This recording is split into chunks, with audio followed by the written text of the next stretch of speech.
Uno sguardo dall'alto per osservare appieno la nostra regione. Il candidato padovano per il Movimento 5 Stelle alla presidenza della regione Veneto, Jacopo Berti, si è lanciato con il parapendio del Monte Grappa ieri pomeriggio.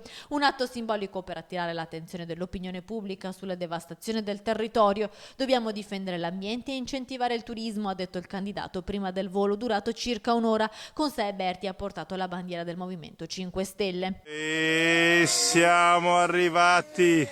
Bandiera sventolante dei 5 Stelle, atterraggio fatto. Ecco il momento dell'atterraggio, immortalato dagli altri attivisti grillini. Dopo i temi dell'ambiente, Berti oggi ha affrontato anche le tematiche dell'istruzione alla vigilia della manifestazione regionale della scuola che si svolgerà proprio domani mattina a Padova con il corteo di studenti ed insegnanti. Giusto, scioperare, i precari devono essere assunti tutti e va restituita dignità alla scuola. Quello di Renzi è un ricatto travestito da promessa da campagna elettorale, afferma Berti sostenendo gli scioperanti. Il Veneto deve far sentire la sua voce contro il disegno di legge chiamato Buona Scuola, perché sono migliaia, anche nella nostra regione, i precari che pur lavorando da anni nelle scuole rischiano di restare esclusi dal piano assunzioni, dove spariranno per sempre gli insegnanti di ruolo e le supplenze superiori ai 36 mesi, ha aggiunto Berti.